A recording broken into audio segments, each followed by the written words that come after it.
I've got someone who owns over $100 million worth of real estate, 3,000 doors. My first deal was a wholesale deal. Okay, I didn't know that. It was. How much did you make on that deal? Locked it up under contract, 50 grand. Like, what was your background before all of this? Well, thumbnail testimony. I was living on the streets homeless in 1999. I'm a recovered crystal meth crack cocaine addict saved by the blood of Jesus Christ. We got Rob Rosell. What's up? How you doing? Great to be here, man. Yeah, dude. So you've got a lot of real estate, and you own, some yourself. You're a syndicator. You've got JVs. You've got a whole bunch going on. But I think your story's fascinating because you just started as just like a normal everyday guy, like auto shop guy. Auto shop guy, that's right. How long did you do that for? I bought my first store in 2000, so 20 years, 2004 to 2024. Okay. Well, how long were you in the auto space? I worked for somebody else for 5 years that taught me how to run an ethical, honest auto repair shop, and that was the last job I ever had. Okay. Yeah. And then when did you get your first auto shop? First auto shop was 04. 04. Yeah. So you were doing that, making money. And I mean, like, what was the evolution like? Like, why'd you get into real estate? How did that business go for you and everything else? That's a great question. We had some really good success. The Lord blessed us with the shop, the location, the customers, the cash flow that was coming out of that business. We wanted to be good stewards of God's money. We saw the writing on the wall. We need to become better at not just creating the wealth. The shop was doing that, but at investing it and compounding it. And so we got education from Robert Kiyosaki, Wealth Intelligence Academy. Most people know the purple pill, right? Yep. Rich Dad, Poor Dad. He was running a lot of ads at the time. We went down for a free seminar. We know how that goes, right? Yep. So I brought Claudia because I knew nothing was free, and you know what? She went to the back of the room and signed us up. She signed you guys up. She signed us up. Yeah, that's funny. Yeah, that is funny. So, what was the auto shop making at that time? Would you guess? The auto shop was doing about $2 million a year. That's roughly a 25% net, which is a little bit high for that industry, but we ran a pretty tight ship. Yeah. So you're making like $500,000 a year from auto. Yep. You're like, all right, we need to start putting this into real estate. So you go to seminars, you join Kiyosaki's thing. Like, when did you get your first building?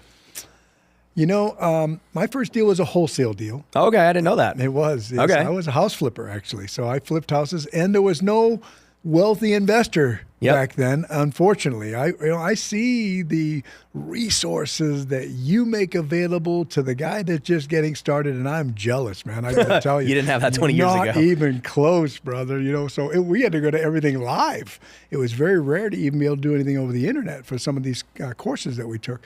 But my first deal was a wholesale deal. And that phone call that they told me would come, where some gal was in from Minnesota taking care of her mom's affairs. The house was emptied of anything she cared about, but was still full of a lot of stuff. And she says, if you take it the way that it is, I'll do a deal with you today. Wow. Yeah. So how much did you make on that deal? Locked it up under contract, 50 grand. You made 50 grand on your first wholesale deal? I did. Yeah. Dang, dude. Yeah, well, it's San Diego, right? So yeah, a little true. bit different than Ohio, right? Where you're going to make 5,000. You got big spreads. Yeah, absolutely. Did you just keep wholesaling after that, or what'd you do? I kept wholesaling because, again, there was no wealthy investor, so I didn't know how to flip. I was afraid to hire a contractor. I didn't know how to estimate the repairs, just like a lot of people that are trying to get their legs built underneath them. So I eventually did, but it was 5 or 6 or 7 wholesale deals later where I said, you know what? I'm going to keep this. I did find a mentor at my local RIA that taught me that every third or fourth house, this was his philosophy, and it worked well for him. Every third or fourth house, after using hard money and loans to get the first 3 or 4 flips done, the fourth one or fifth one you should buy cash and keep as a rental. So we did that. We did a lot of that. We kept condos and single family and eventually fourplexes and San Diego equity. It was 2009. We didn't know it, but it was a great time. Yeah. It was a great time to hop in, and all that equity in San Diego treated us very, very well. Yeah. So it was just buying normal residential real estate at first. Wholesales, nice flips, rentals. How long did you do that for? I did that from 09 to about, 07 to about 2017 is when I started seeing the equity. we started looking at our portfolio from a different set of glasses, and this is why the key, having mentors like yourself and your community in your life, is somebody was looking at our portfolio not for what we saw it for, but started looking at something we had never looked at before, which was return on equity. Yeah. Because the equity had grown so much, it was doing great with cash flow, but terrible return based upon equity. So we started doing the monopoly thing: house, condo, flip it into. We ended up selling a fourplex and a mixed-use building and a condo, and we flipped those into a 96-plex and a 70-plex and a 32-plex over in Missouri. That was our start. So I want to explain this concept of return on equity because no one ever taught me it. I just kind of like intuitively figured it out as I started to own rentals too. So a lot of, I think, investors have this misconception that they're going to own a piece of real estate forever. They're like, oh yeah, I mean, I buy this and then I'm going to own it for like 30 years and pass it down to my kids. And it's like, if you look at the biggest funds in the world and people, they're always trading in and out of assets and they're always trying to get a return and everything else. And it's like, nobody truly like holds things for decades. And one of the reasons I think is because of this idea of return on equity. And so like for you, let's say you bought, what were one of these properties you bought in 2009? Like how much did you pay? $200,000 to $300,000. Yeah. So you say you paid $300K, and what was it worth in 2017 when you're looking at it? $800K. Right. So now you've got $500,000 of equity, and you know, by then actually it's probably more because you've paid down debt and another thing. So it's like, sure, it cash flows because you bought it so cheap and rents have rose. But when you look at it, it's like, okay, this is making me, I don't know, 30, 40 grand a year in cash flow. But if I were to tap, you know, out of all this and get $600K in cash, how much could I make with that $600K? Absolutely. Return on that money that's sitting there doing nothing. Absolutely right. Yeah. And so that's what people don't really understand is like you start to, as you build a portfolio, you look at it and you're like, and for me, that's what happened. I looked at different assets I own. I'm like, well, I mean, even I'll give you an example. My personal house right now, it's like, okay, I've got, you know, depending on what somebody ends up buying it for, let's call it anywhere from $500,000 to $1 million of equity. Right. And it's like, well, it's literally not worth anything to me right now living in it. Like it doesn't make any money. So if I sell it, what's the opportunity cost that I'm missing out on by not selling it, right? So it's like, absolutely right. That's how people start thinking about money or assets that are accruing. You bet. And the other side of that is we really were getting education at that time for multifamily. So this was an easy way, tax-free, 1031 exchanging into those properties and putting that equity in as a down payment and really getting in with no money down and no additional cash. Yep. You just traded. Yep. So, you know, you're learning about multifamily and you're basically taking these long-term single families, trading up into multifamily. How was that journey? You know, call it, man, like the last 8 years during that process? Well, in 2007 is when we first got our education. In 2009, we were inducted into that school's Hall of Fame, which really means nothing more than we actually did something with the education. But at that Hall of Fame induction ceremony, there was a guy there by the name of Dave Lindahl. I know you know Dave, who teaches multifamily, and he was jumping around the stage talking about multifamily, and I got excited. I bought his education. Yeah. You're an education junkie. I am an education junkie. That's right. So you buy his thing. Obviously, you start implementing it.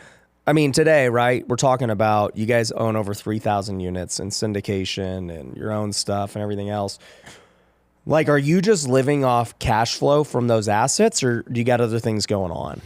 Cash flow from those assets, yes. Yeah, so our goal in building, because what we haven't talked about is that one store for that auto repair shop, second store in 2010, third store in 14, fourth store in 18, fifth store in 2020.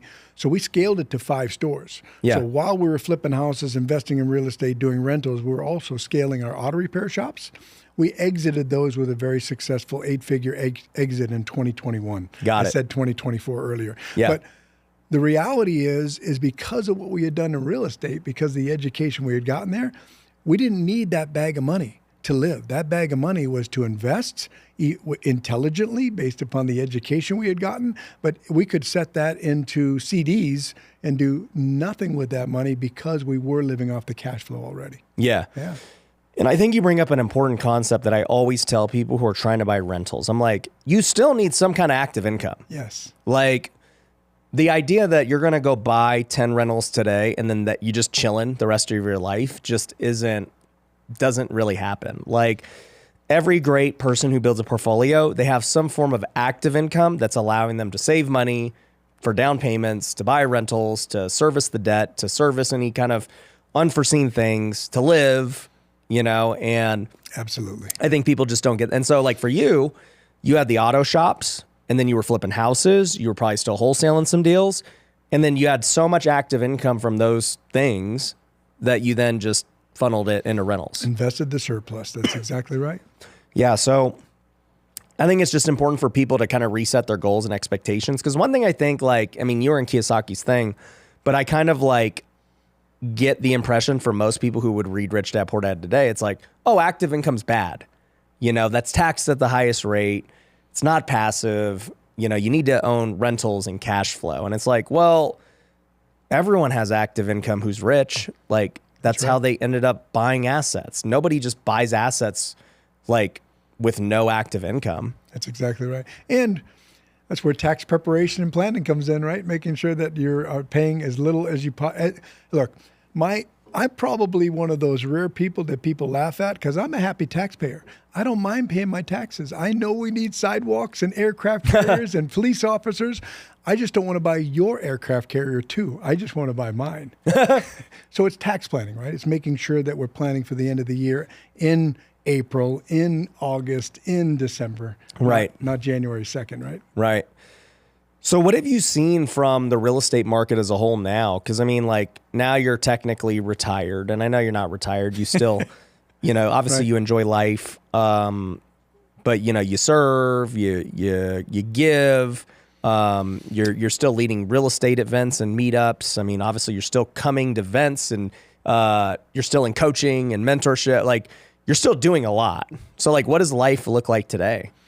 Life is, because we are asset managing a lot of our own stuff. I don't have a third-party asset manager. For those that don't know what that is, that's making sure that the business plan that we put together for that property is implemented properly by our on-site management staff that fills the beds and collects the rents and enforces the rules. We manage them.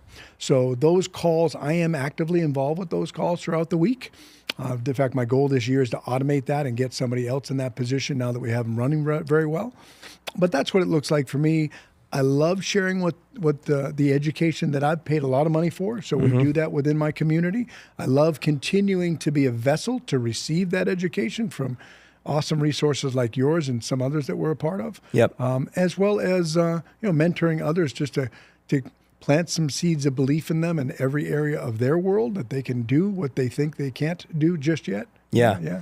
So are you trying to do more deals? Are you trying to buy more apartments? Are you trying to do more flips or wholesales? Are you doing anything on that front? Right at the moment, I'm not. I do have students that come to me with projects, and they, most of the time right now, because of their optimistic underwriting, it turns out to be a coaching session showing them why it's not a deal.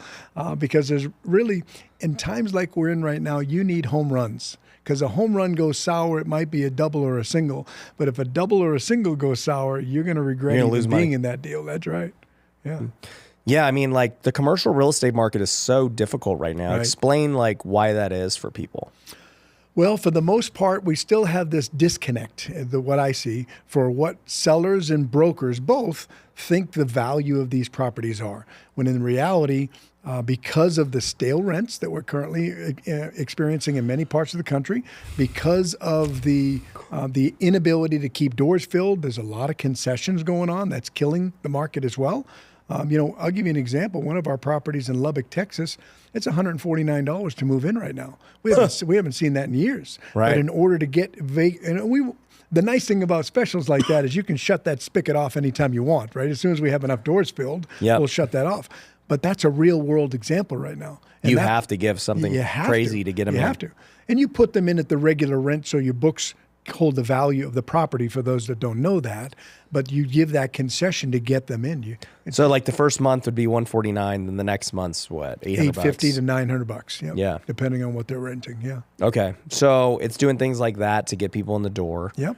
I mean, for you, are you trying to, I know right now is a terrible time to sell a property. So that's kind of like the hard part in commercial. It's like you have people who'd love to get out of deals, but it's not a good market to sell deals. You know, rates are still high relative to what people were projecting. You know, there's not as much demand. There's not as much, you know, it's harder to raise capital right now. So it's like, where do you see you taking your portfolio? Is it just sitting, or like, you know, you're a syndicator too? I mean, at what point do you have to exit some of these? So you're exactly right. On the surface, it would look like it's a bad market to sell. It really depends when you got in and at what price point. We're currently in escrow on a 96-unit complex to sell, but we purchased it in 2017 for $2.8 million. It don't matter what you bought it for. Right. It's 2017. right. I mean, it's 5.2 is the purchase price. Yeah. You know, so we aren't through inspections yet, but that's at least the contract price. So at the end of the day, there are some unicorns that are in our portfolio that we are getting close to the end of the business plan where we're kicking tires on whether or not to sell. Yeah. Got it. And then for people to know, like, you know, how does the cash flow look today on, like, if somebody's trying to buy an asset today with today's rates and everything else, like, to me, it's so difficult to find a deal that actually pencils without like significant amounts of money down. 100% correct. However, what I've discovered, and we were competing with these people for a long time and didn't know it. If somebody was doing like we did in 1031ing in, they've got a big tax burden that they're trying to avoid, and they're going to be a little bit less picky on price and cash flow. In fact, their cash flow will end up being fine because it's not really money out of pocket. They're not raising a ton of cash. And we're talking a lot of money in taxes that they're going to save, and they weigh that up against the cash flow that they're getting. So there's some of that out there as well. But for your average Joe buyer that's just buying off the streets and going to do a syndication, you better be very picky about what it is that you're buying right now. Yeah. I'm a deal killer. Just going to be honest with you. Someone says to me underwriting, you're looking to try and kill it. Totally. I'm looking for every reason in the world. My goal is to say no. Right now, I want to say no. And if it passes the 15 steps that I look at it, then it goes to my underwriter and she digs into it pretty deep. What are some things you're looking at just like on the surface level for people? Usually the first thing I go to is number one, what they've used for vacancy rate. Most underwriters that are new, especially new, but even some veterans, I'm surprised they're using 5 to 8% vacancy, which, hey, that's great in a great market. But for right now, you're in that 13 to 15% as a margin of safety for vacancy. Number two is, have they really done their legwork on taxes to know exactly what the taxes are going to cost once we take ownership and a year goes by and it's reassessed? Very important to know what the mill rate is for that area of the country, that town. And then number three is insurance. That is killing deals all across the country. Oh, yeah. The unpredictability of insurance. Yeah. So those are the three biggies. Yeah, I look at the Southeast and how much these insurance costs are killing properties. And, and it sucks because it's not only killing deals to buy deals, but, nobody was factoring in that insurance would be this high after all these hurricanes and everything else. Like, I don't know. It's just like a lot of people are sitting on bad deals. They got a letter in the mail with no claims on their insurance, letting them know that as of 60 days from now, your insurance is going up from $1,500 a door to $2,800. Yeah. That'll kill your deal. You're going to be negative cash flow now. Be negative cash flow on a deal that worked in underwriting before. That's why we stay off the coast. We stay out of Houston. But that's where people wanted to be, like that. I know. Belt. The southern belts of the country was like, oh well, it's landlord friendly. It's growing. It's where people are moving, and yet now they have a new factor that's making it really hard. It's a very, very difficult thing to measure because it's unpredictable. Insurance companies are not going to lose. No. They're not going to lose. They have nothing to lose by charging you more. That's right. Because they know everyone else is seeing the same thing. And you've got a lot of insurance companies that are no longer doing deals. They are pulling out of markets. They're pricing out. They're giving notices of non-renewals. If you have any type of a claim, State Farm, I'll use them as an example. If you want a new State Farm policy, they're going to do an inspection. And they used to give you a list of things to correct if they were going to insure you. Now, if you have anything on the list, they won't write a policy. Totally. And it's year to year. That could change next month, but that's where it is right now. Yeah. I mean, you're seeing it too, like in California with the fires and everything else. It's like a lot of them are just like, no, we're just not going to insure it. That's exactly right. Like, what do you do? Yeah, well, we ran into that even on workman's comp insurance when I first got into California. When you start with no, I forget the name of the term that they call, it's a mod, and it's a experience mod. That's what they call it when they judge whether you're a higher risk or not as an employer. And when you're a brand new employer, I had no mod to go on, so we went with the state fund, which was 3 times the cost. Yeah. That was back in 2004. Yeah. Got it. Yeah.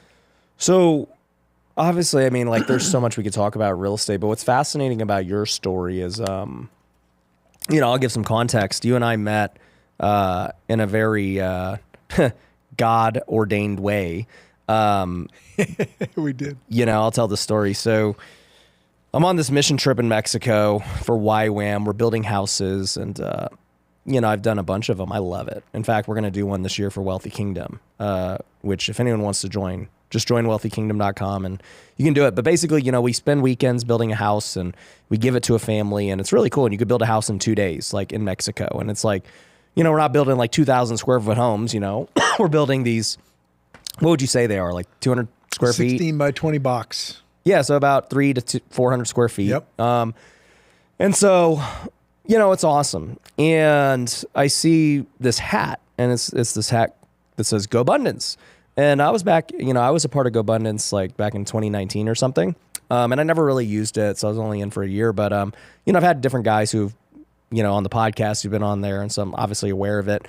And I see this Go Abundance ad, I'm like, who the heck would be in, like, this is like a real estate, like entrepreneurial thing. And we're on this random mission trip. So then I see this guy walk back to his hat, and I go, hey, dude, like, are you in Go Abundance? And you're like, yeah.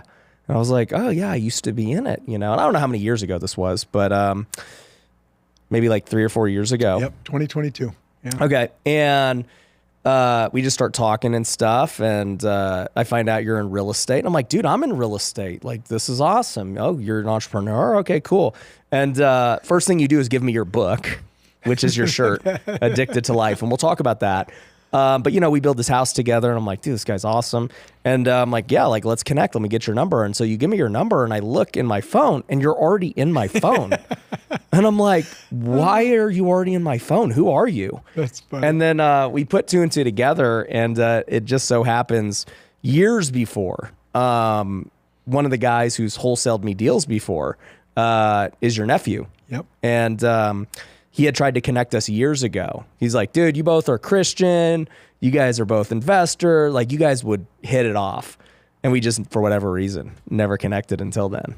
Didn't happen. You were in San Diego, and the event you were at went longer than you had anticipated, so we weren't able to connect. Yeah. Yep.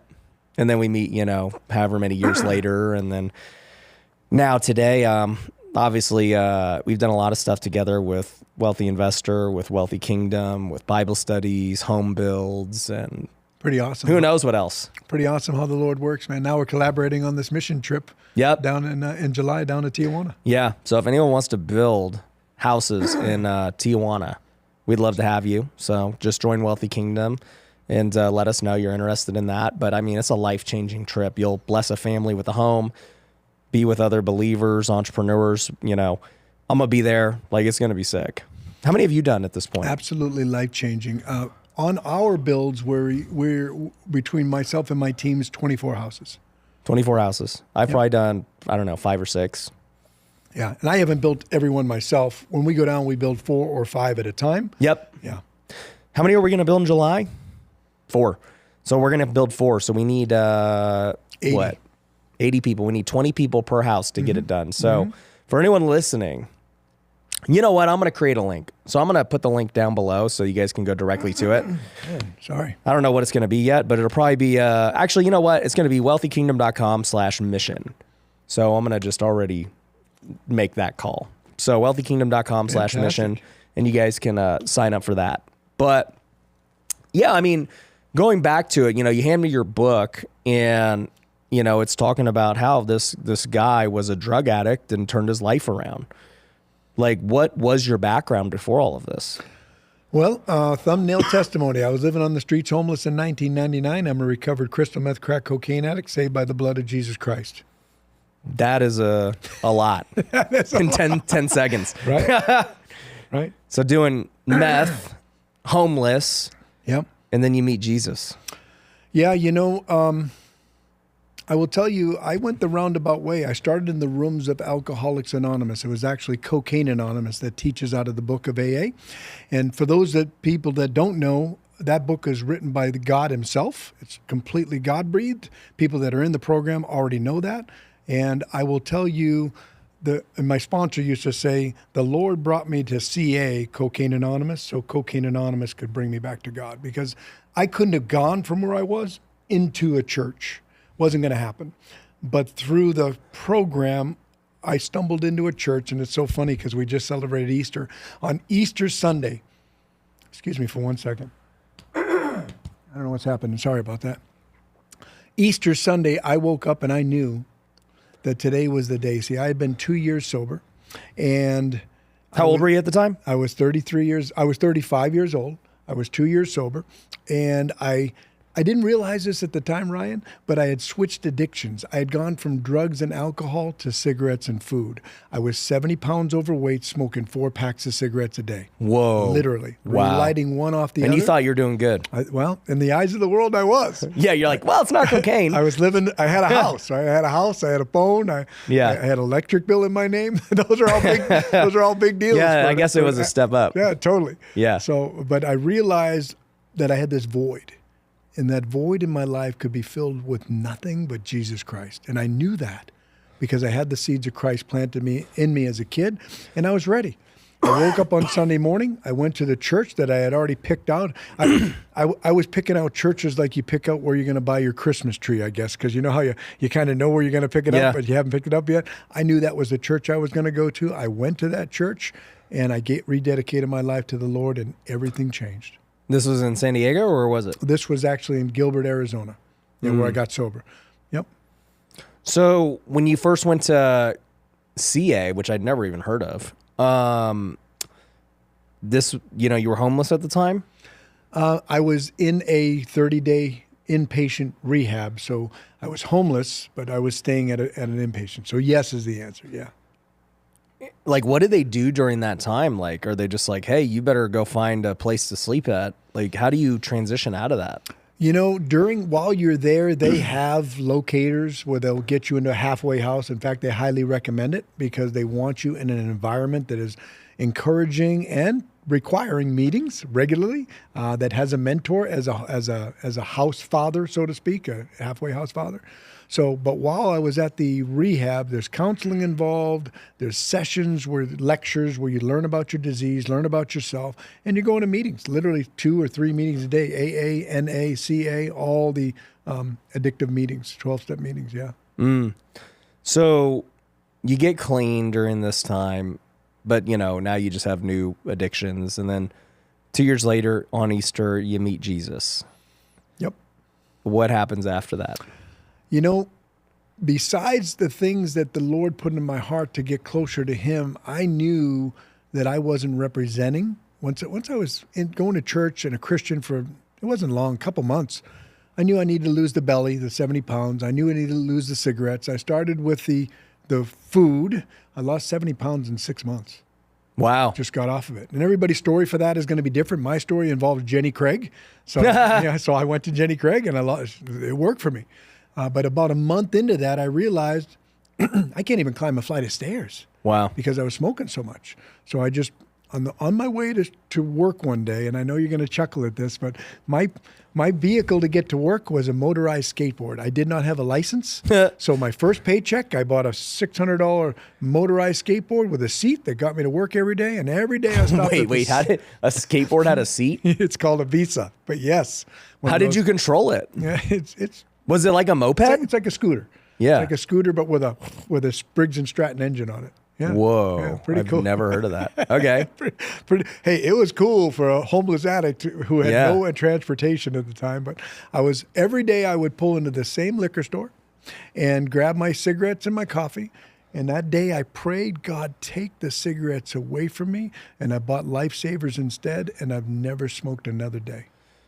It's crazy. The desire just vanished. No, I wish I could say that. Okay. But the Holy Spirit, I know, gave me the power to fight that off whenever it came.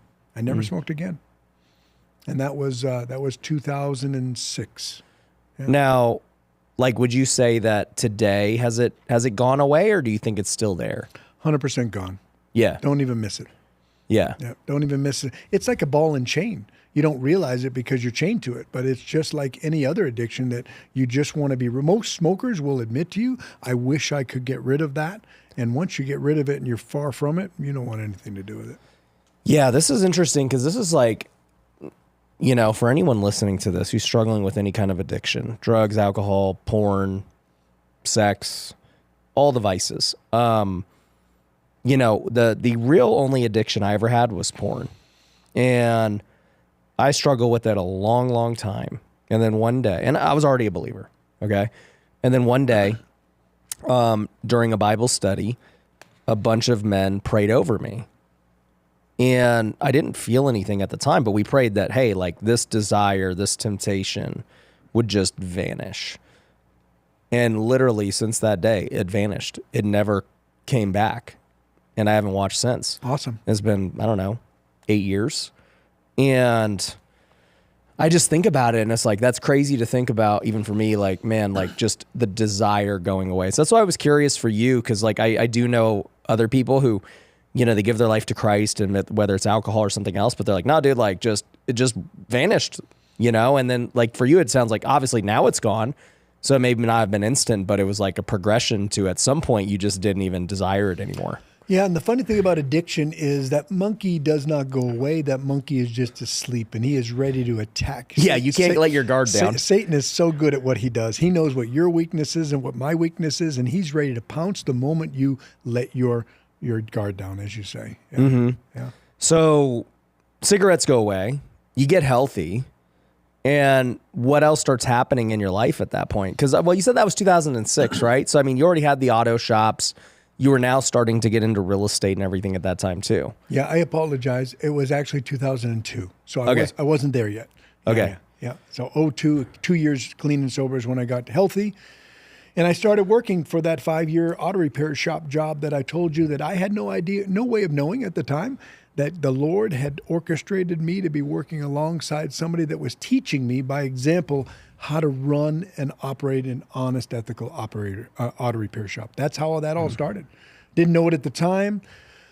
But when I went out to California, and this is how this all happened, the move and everything. When I went out to California to visit my folks, my dad was there, and he would tell me all the time, you need to meet my friend Sterling. Sterling owns an auto repair shop, and he's got 5 sons, and none of them could ever possibly run this shop like he does. And he's always telling me how he's losing money and you need to meet him. Well, I told him, we never did meet, but I told my dad, look, when he tells you that, tell him that your son does this for a living and that he's interested. Well, literally 3 years later, my dad called me and said, he's ready. I said, who's ready? He said, Sterling, he's ready to sell. And this is literally on November 30th. He said, here's the catch. He wants to sell by the end of the year. I live in Arizona. This is San Diego. Yeah. He wants to sell by the end of the year. He's got another buyer that put in an offer, but he's willing to hold and not do anything until you come out. I'm going to make a long story short. We bought that auto repair shop and moved to California in the next 30 days. Did he sell or finance it to you? He sold or financed it. It was no money down for my wife and I. Wow. My father put up $50,000. He carried the note at 8% interest for 18 months. We paid him off the $100,000 literally 12 months later. And then you just had the note to the seller. Because that shop was doing so good. Yeah. So, you got this blessing, and that made you an auto shop owner. You weren't even really looking to own an auto shop, just the opportunity arose, and you had been prepared for it. And I think like the Bible talks about this a lot, but it's like, you look at these heroes of the faith, and it's not like they just all of a sudden accomplish great things. It's like, no, they had preparation. When David went to fight Goliath, his preparation was he was busy defending the sheep, fighting lions, bears. He was already doing things to prepare. Absolutely. Like, so it's not like he just got this crazy, arrogance or like blind faith, as some would say. It's like, no, dude, he actually had track record for why he could be successful, and he was ready for an opportunity. And I think at that point you were finally ready for an opportunity. I was, but I will tell you a funny story. We're getting ready to buy this auto. We're getting down to the wire. I had flown to San Diego. I had spent some time with the owner. I hung out with him for a few days. I flew back to Arizona. We told him we'd think about it. We had all the details worked out, price, terms. And my father called me, and I was at work that day. And sometimes we get caught up in what's right in front of us. And I will tell you, thank goodness I didn't fall victim to this. But my father called, and he says, "What do you think?" And I says, "Dad, I just don't know if I'm going to do it." And my father, without skipping a beat, said, "Well, if you're not going to do it, I'm going to do it because this is an awesome opportunity." And I said, whoa, I didn't say I wasn't going to do it.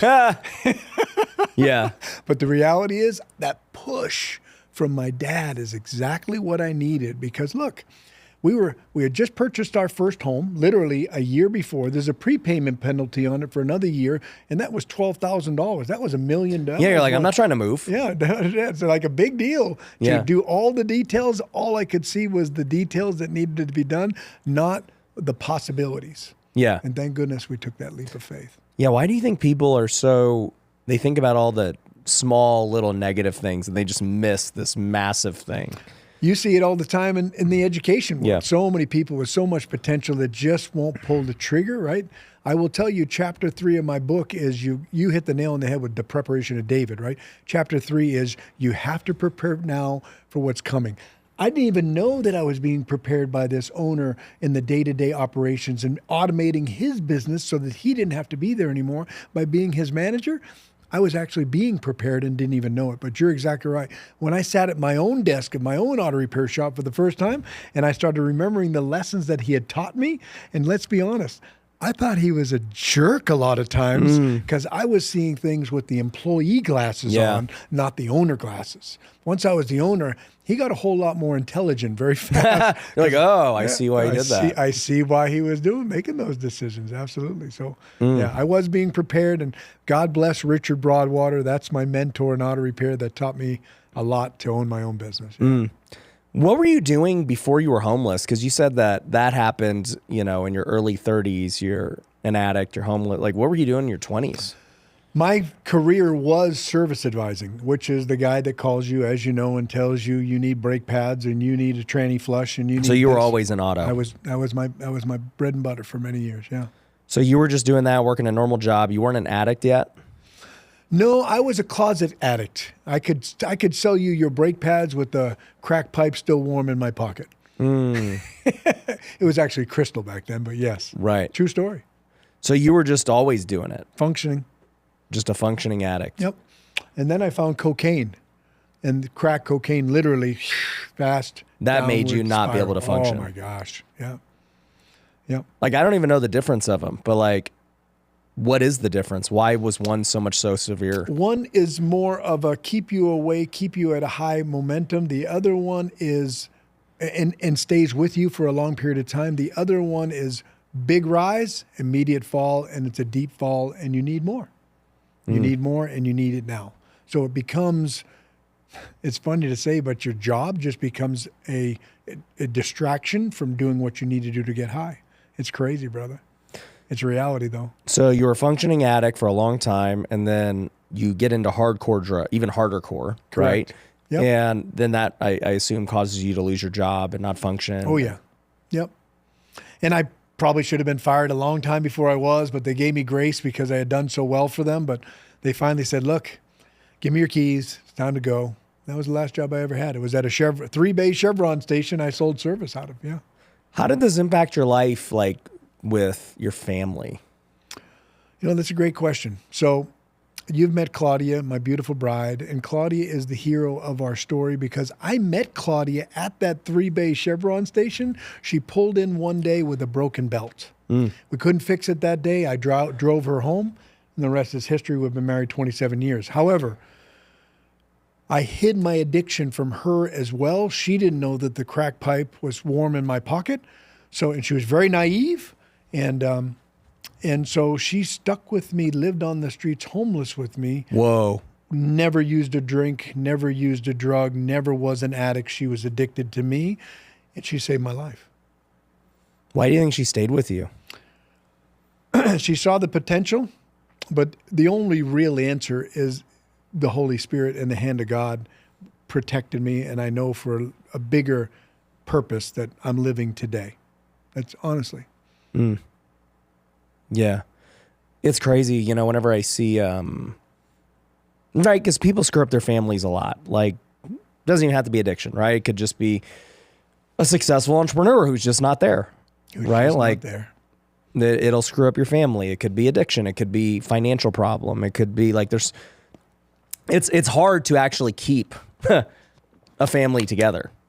Like that in itself is way harder than people understand. Satan wants it that way, doesn't he? Yeah. He sure does. Yeah.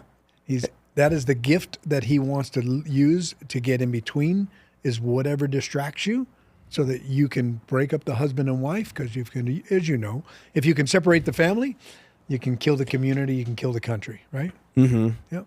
Look around us.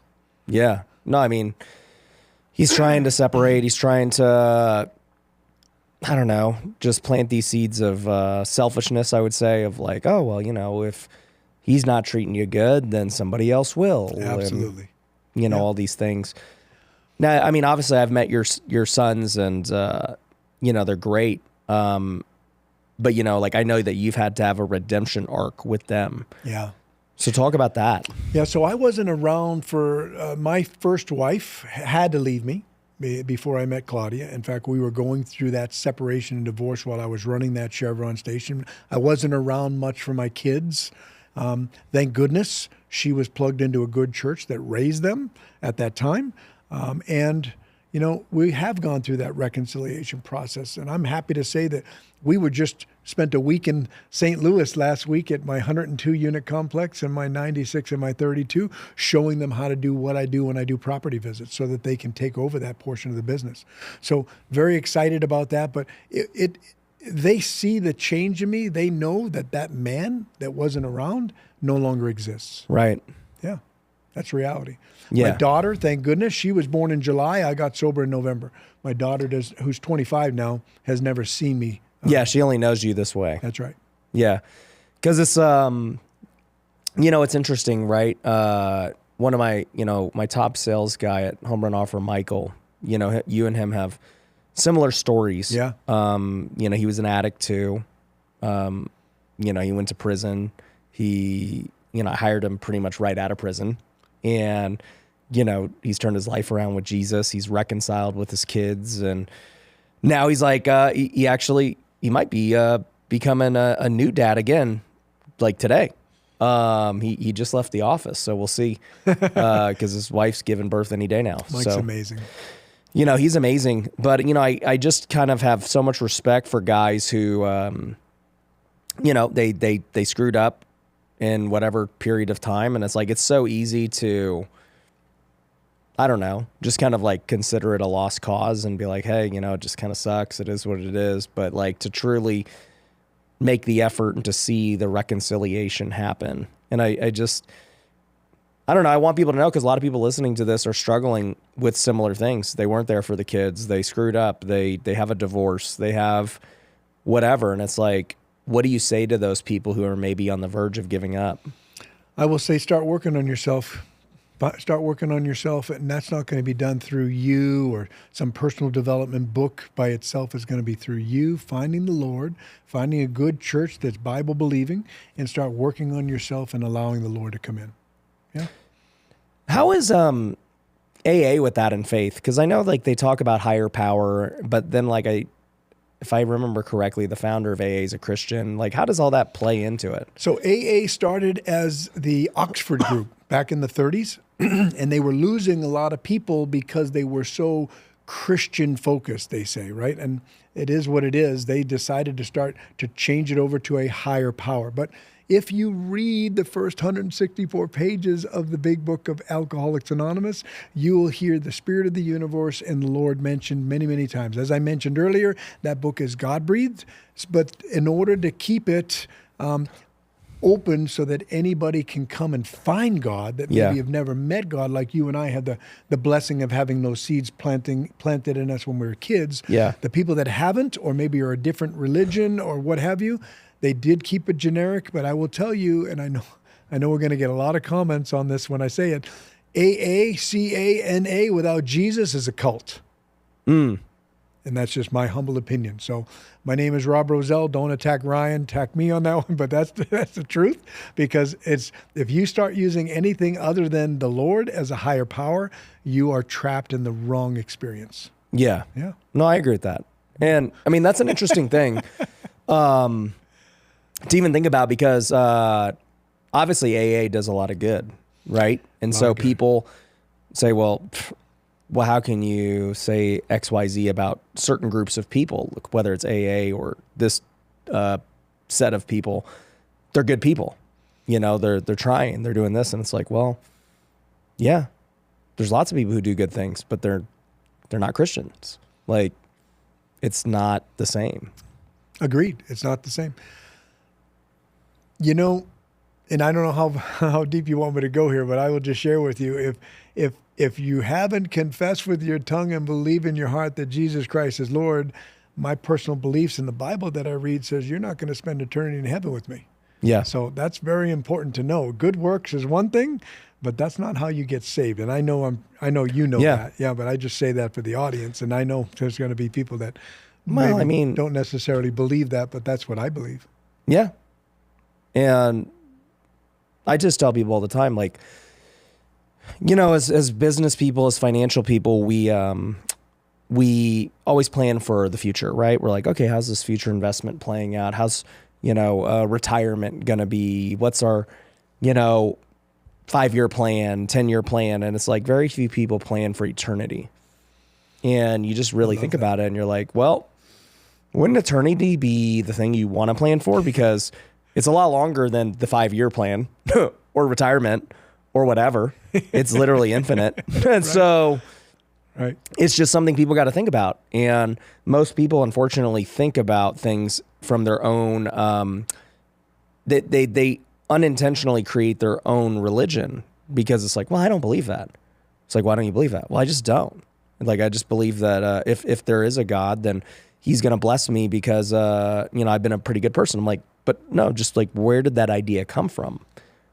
It's you. You're creating your own ideology, your own theology, your own religion based on nothing else other than what you hope to be true, what you think should be true. And I'm like, I wouldn't bet on that. That seems like a really bad bet, to bet on you somehow figuring it out when there's lots of other things out there, whether it's Christianity or any of the different world religions that have been around a long time. Like, well, if you think that you're right and they're wrong and you have your own belief system, it's like, I don't know. It just seems like logically a bad bet. Good luck with that. You bet. Yeah. I agree. Yeah, if you dig into the Bible, and it's so funny because I've been reading the Bible regularly for 20 years now, over 20 years. And I've, for the first time, have gone cover to cover. And I've read every section a little bit at a time, but I've never gone cover to cover with a standard reading plan, X number of chapters per day. And there's a lot of the Bible that I still don't 100% understand. But what I do understand is each portion of that Bible is connected to another portion of that Bible. And it's written 1,500 years apart with 45 different authors. How could that be possible if it wasn't God-breathed? Right. No, I'm with you. I mean, I just hope that people start thinking about those things more frequently.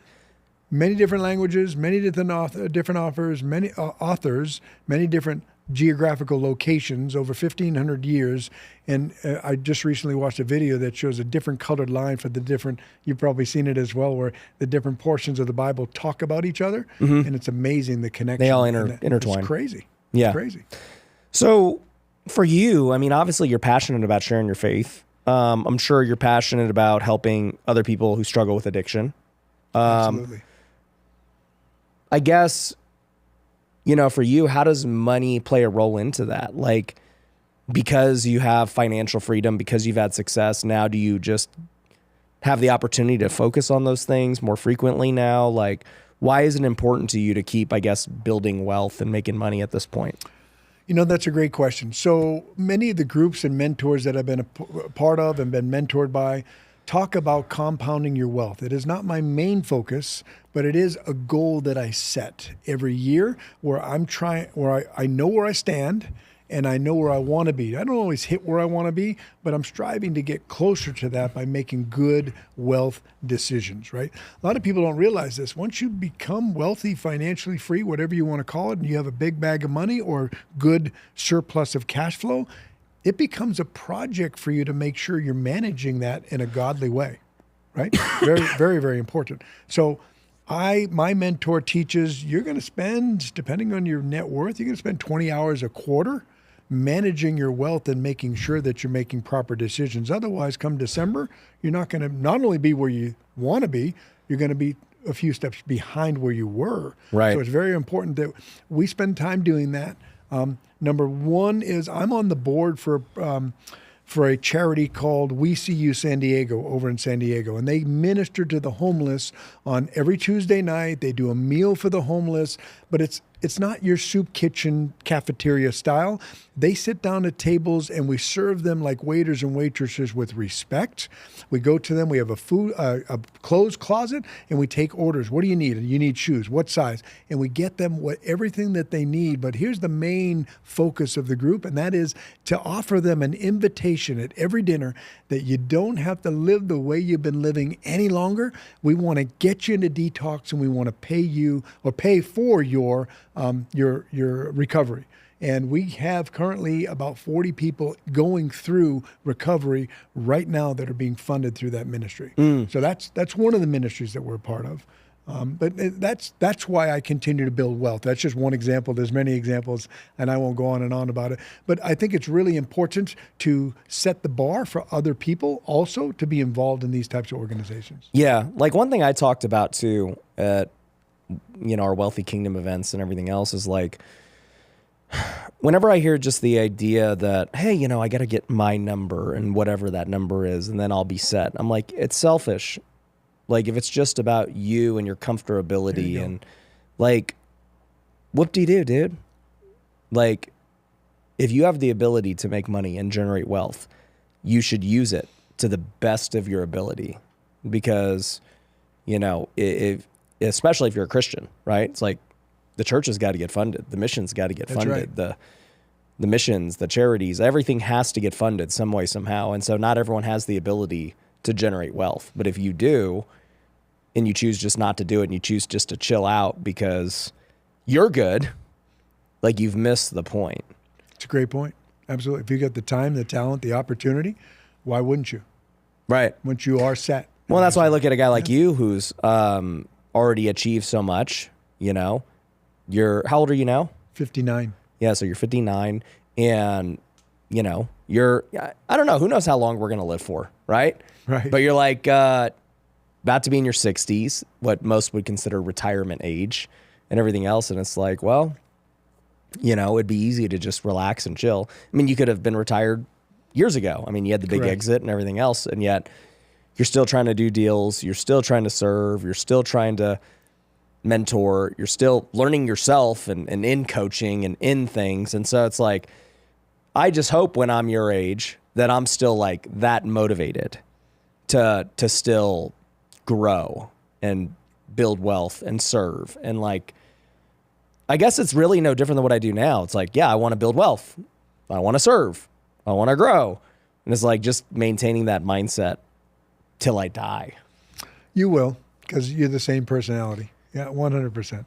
And the key thing is that you'll be in a different season, but you'll have a different objectives, but you'll still be wanting to do the same exact thing, which is better yourself, make yourself the best version that you can be of yourself to offer the world and represent the Lord in the right way. Yeah. Yeah. So, as we wrap up here, I mean, obviously you guys are doing deals and everything else. Like, where can people like do deals with you? What do you got going on? You can go to my website, which is my name, Rob Rosell, ROWSELL.com. And I've got all kinds of resources, free resources. You can get an audio version of my book. You can download that for free as well. Just go to my website. Everything's there. Yeah. And then like deal flow wise and stuff like that, are you guys still buying deals or syndicating? We're looking at deals. We're looking at deals. We talked about this a little bit earlier before we came on. A lot of the deal analysis that we're doing right now turns into a coaching session. I'm being very, very picky about what I would take on right now, and also protecting students from making bad decisions. Yeah. And sometimes they listen. For those who don't know, because I've watched you do it, but like, how do you go about raising money for these deals?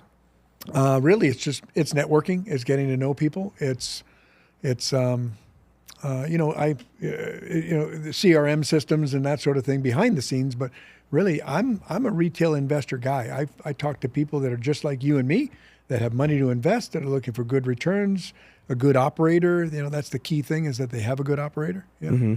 So it's just networking. There's no secret sauce. No. Just get around other people who, are making things happen, who've got some money. Yeah, for the amount of capital that I raise, I'm not looking to do $50 million deals, but at the level that I'm at, that is definitely enough. Yeah. Mm.